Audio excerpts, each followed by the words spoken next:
बे जाथाया 1984 मायथाइनि जाथाय जेब्ला बे बुहुमा दानि बायदि डिजिटेल नङामोन बै समाव इन्टारनेटबो गैयामोन आरो मबाइलफ्राबो धोनि मानसिफोरनावल' थायोमोन आरो फट' साफायनाया मोनसे टेलेन्टमोन बै समाव फिल्मनि रलखौ बयनिबो गोसोआव गोसो बोगथाबनो हानायमोन जेराव गासैबो फट'फोरा दाम गोसामोन मानोना बे फट'फोरखौ डेभेलप जायाब्ला जों नुनो मोनामोन फट'आ मोनसेनि थाखाय खोमसि रुमाव गोबाव सम नेनांगौ जायोमोन बै समनिनो बाथ्रा जेब्ला सासे आइजोआ अस्ट्रेलियानि सिडनीनिफ्राय निउजिलेन्डनि अकलेन्ड होननाय जायगायाव बियो ओंखारलांदोंमोन बि गावनि उन्दै समनि लोगोरि एबा लोगोखौ नायनो एबा लोगो हमनो थांदोंमोन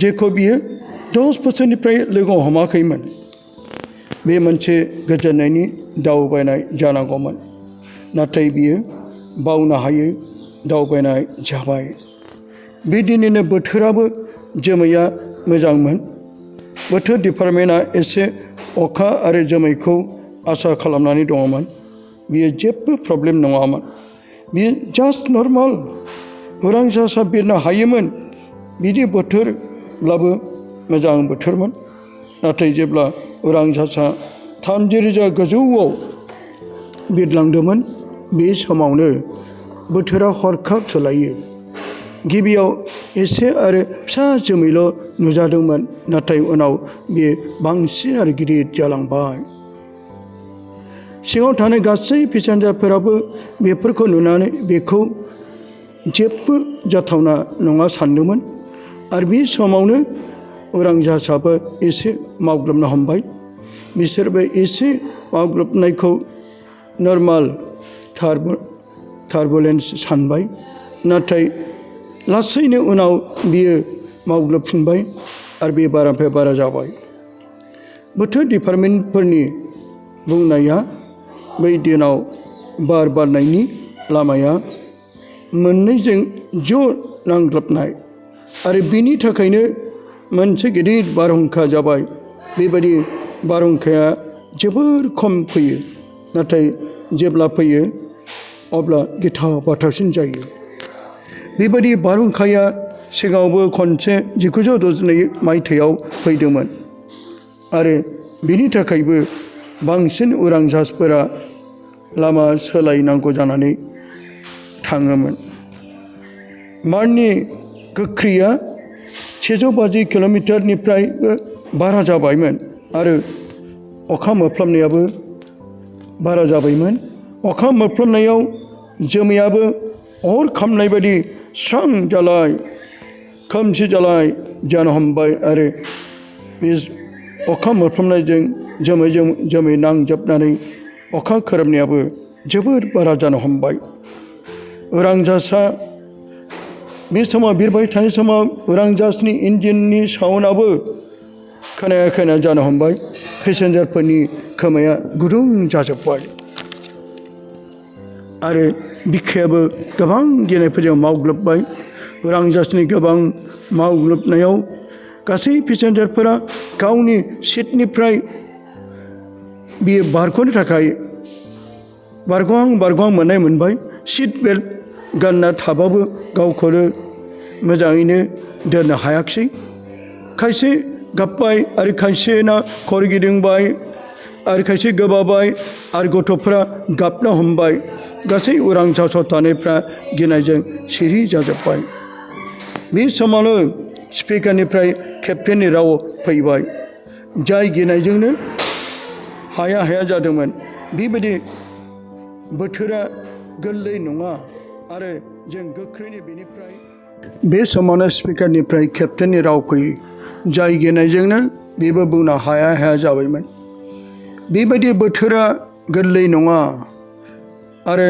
जों गोख्रैनो बेनिफ्राय ओंखारनो लामा खालामगासिनो दं नाथाय बिनि बुंनायाव फोथायनाय गैयामोन जेरै पाइलटफोरनि खोथायावसो जोङो उरां जाहाज गाखोबा सोनारनानै थायो पेसेन्जारफोरा मिन्थिखाबाय एबा बुजिनो हाबायदि बोथोरनि हालोदा मोजां नङा।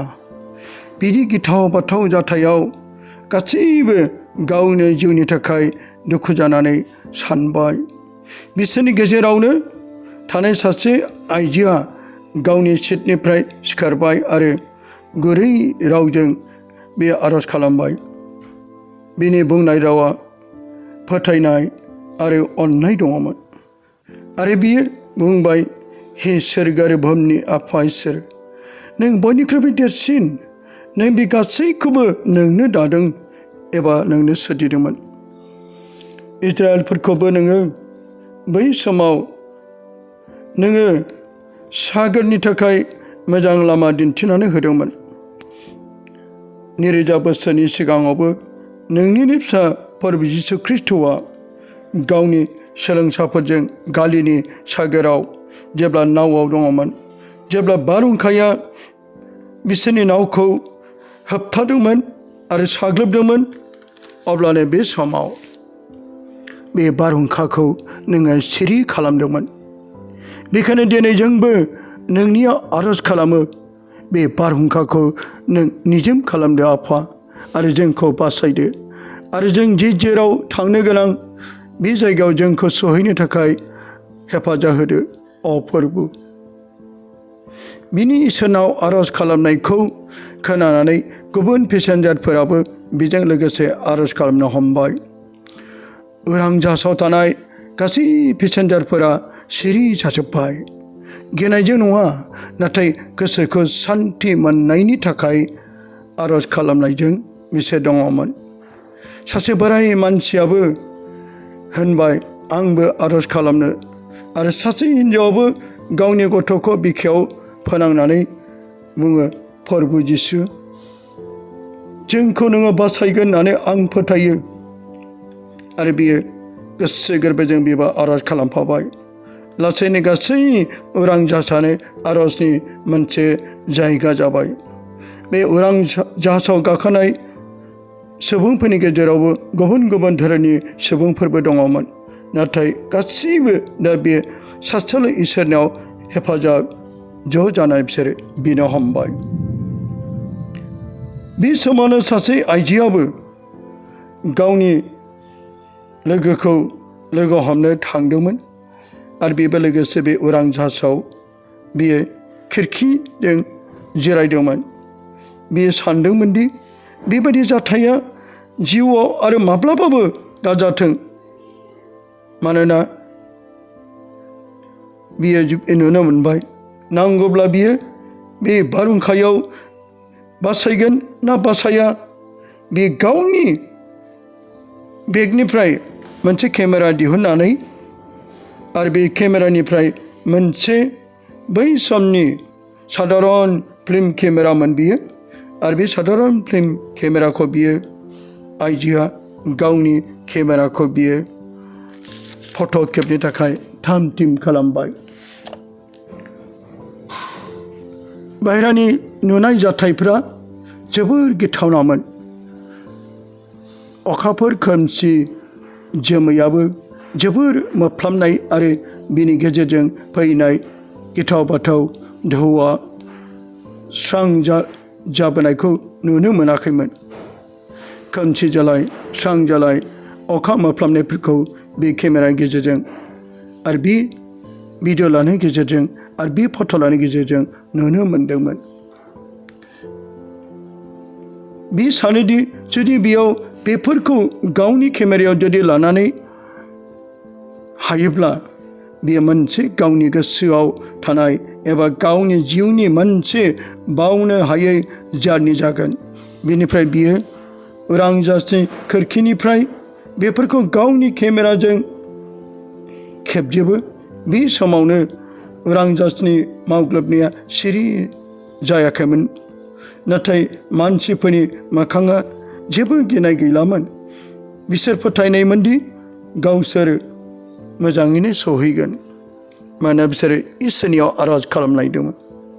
आरो बै समावनो मोनसे सोमोनांथाव जाबाय। बारहुंखाया हरखाब सिरि जालांबाय, मोफ्लामनायाबो खमायलांबाय आरो उनावनो जोमैयाबो स्रां जाबाय। बे एफा गोख्रै माब्रै जाखो मानसिफ्रा सोमोनांदों। बोथोर डिपार्टमेन्टनि मानसिफ्राबो बेखौ बुजिनानै मोनाखिसै। ओरैनो गुबुन दिनाव बिदि बारहुंखाया जोबोर गोबाव थायोमोन, 1 घन्टा 2 घन्टा। नाथाय बे समाव आरजनि गेजेरजों दसे उनावनो बे बारहुंखाया निजोम जाबाय। केप्टेननि रावा माइक्र'फनाव फैफिनबाय आरो बे समावनो बियो सान्थि आरो गावनो हमनो हायाखैमोन, बोथोरखौ बियो बुंनो हायाखैमोन।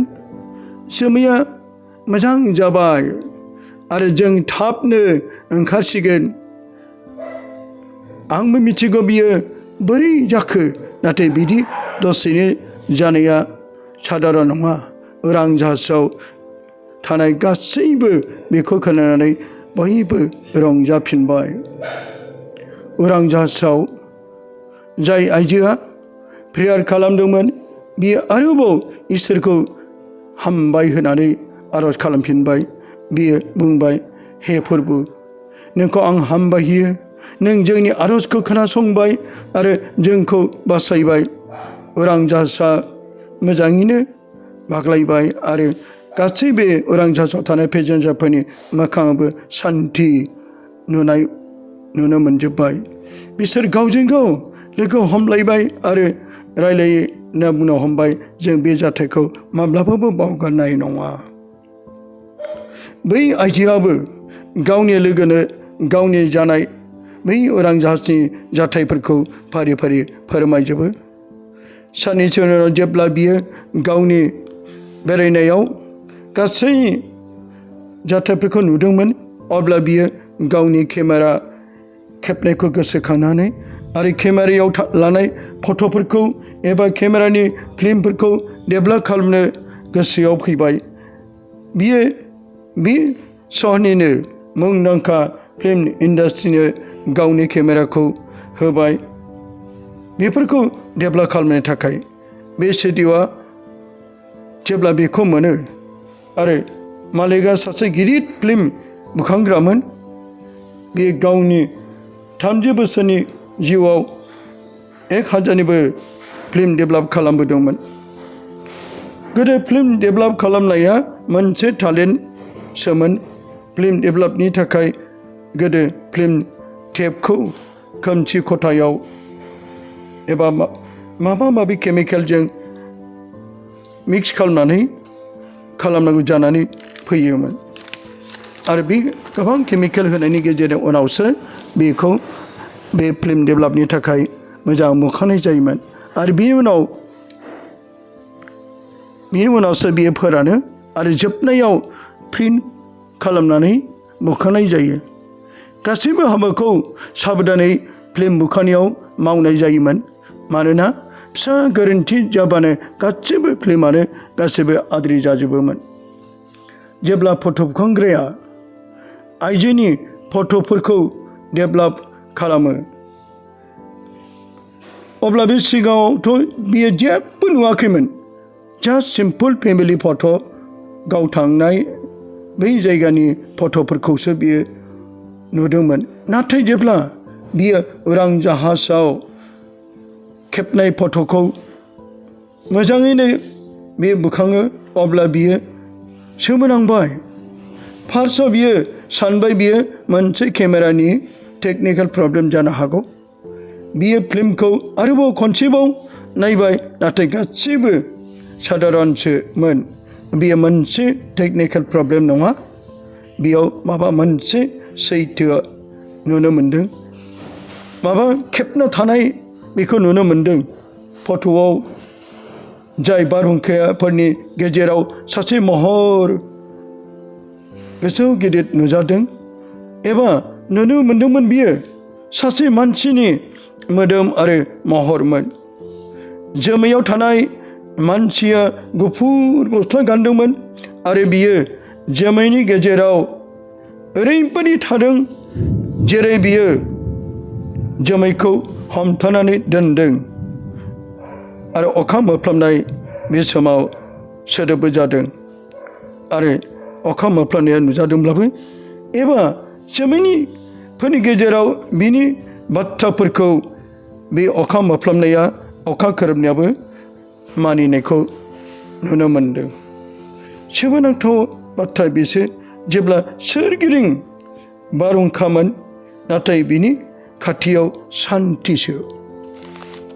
जा बे फट'खौ नुनो मोनो गुफुर गोजौ आरो बे गुफुर गोजौ नुजानाय बे मानसिया अखाखौ बारहुंखाखौ बियो हमथाना लाखिदों। फट'ग्राफारा गावनि 30 बोसोरनि केरियाराव बेबायदि फट' मालाबाबो नुफेराखैमोन। बियो मोनथिखाबायमोनदि बियो केमेरानि प्रब्लेम नङा आरो जोमैनिबो जेबो प्रब्लेम गैया। बियो सानदोंमोनदि बियो गावनि बुजिनायनि सायाव नङा होननानै। बियो थाबनो बै हिन्जावखौ फनजों लेंहरबाय बेफोरखौ मिन्थिनो लुबैनायजों आरो बियो बुङो, मेडाम, नों फट' जेब्ला आंखौ बुखांनो होदोंमोन नोंनि फट'फ्रा रेडि जाजोब्बाय, नाथाय आङो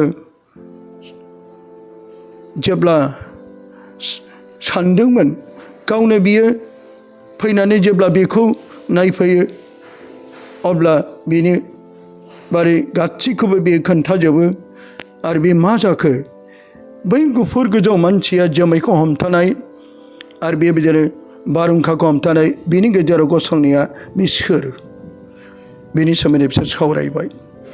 जेब्ला बे आइजोआ फट' स्टुडिअ मोनफैयो अब्ला बियो बुङो, मेडाम, नों आंनो खोन्थानो हागोन ना बे फट'आ बहा आरो माला साफायनाय जादोंमोन? आइजोआ फट'खौ नुनानै मेगनाव मोदै गबाय। बिनि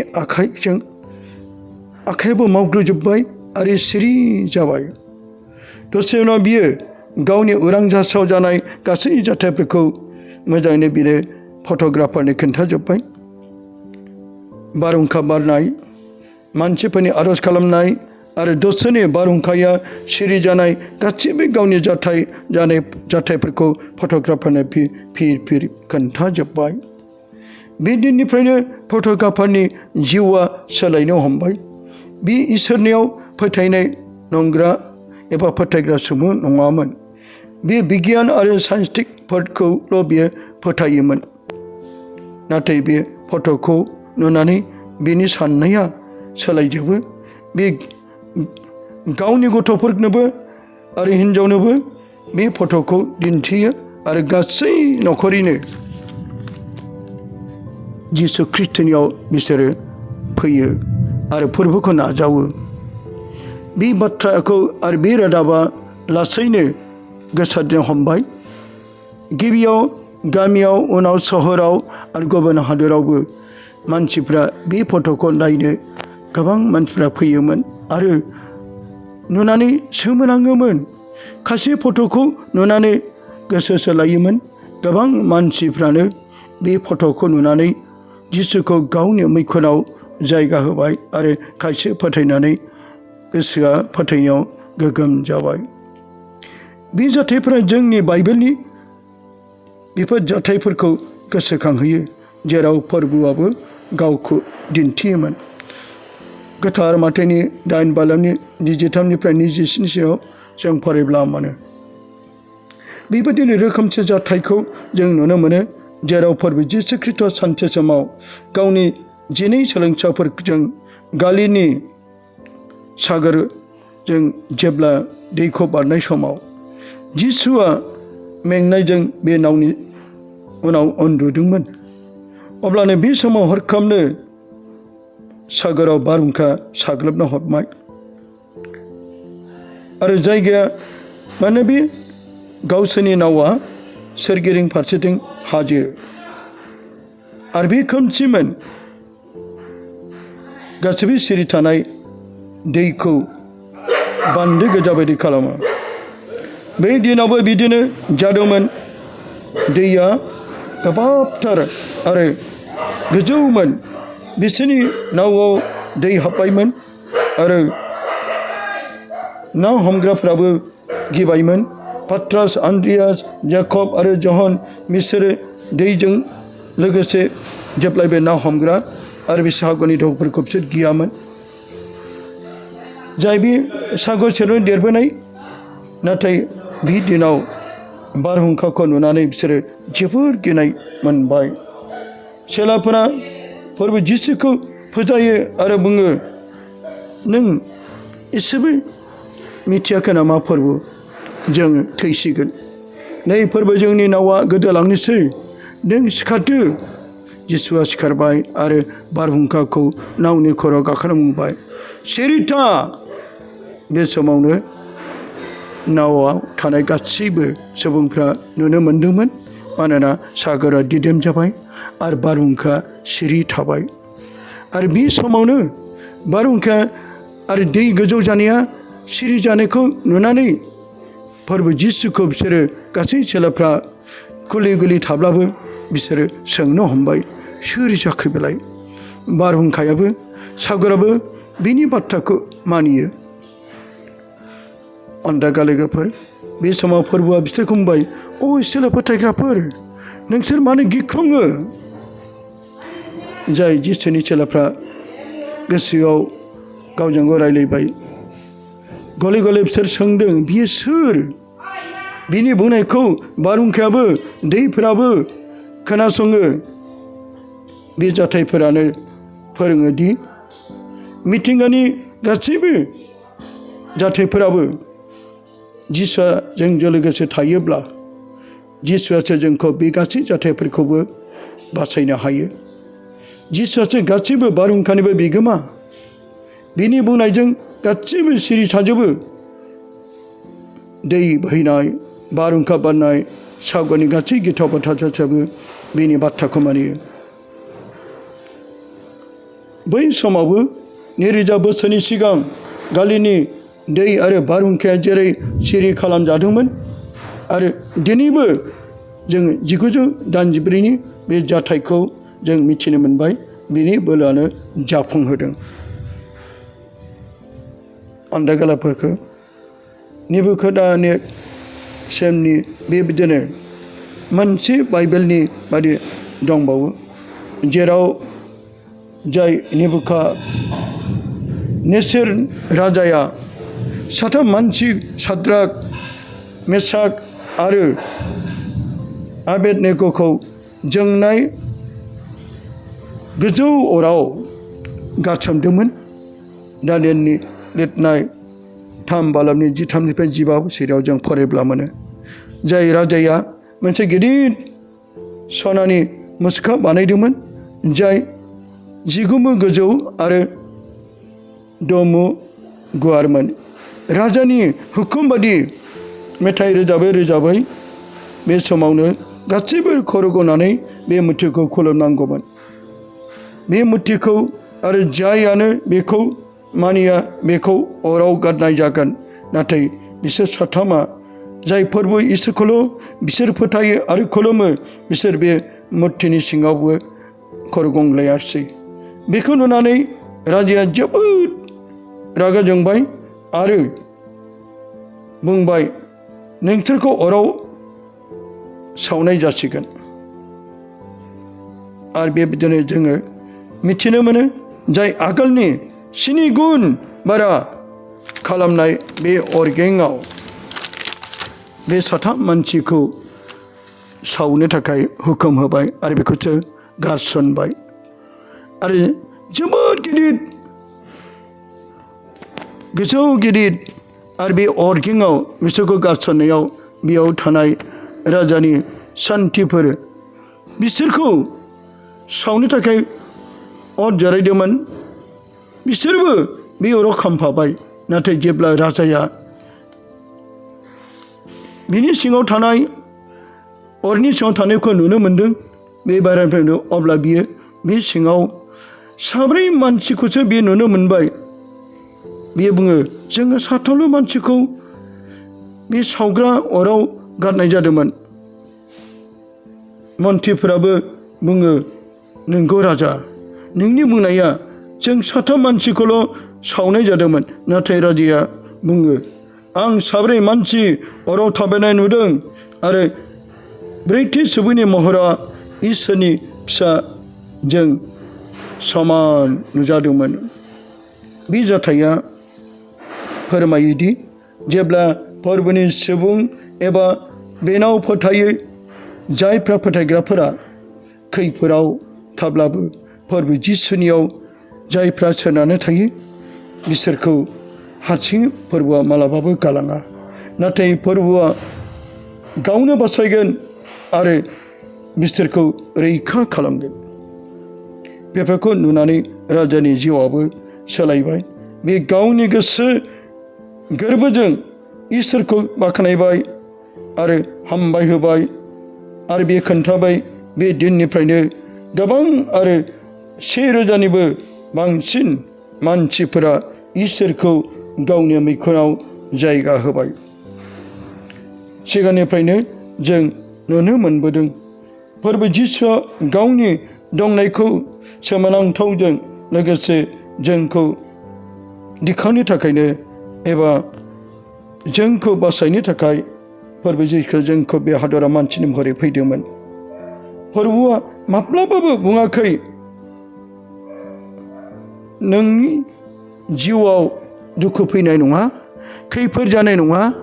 नाथाय बे खैफोदा आरो दुखु समाव नों जुदि इसोरजों लोगोसे थायोब्ला आरो नोंसोरखौ खैफोदफोरनिफ्राय बासायगोन एबा रैखा खालामगोन। गोजोन्थों।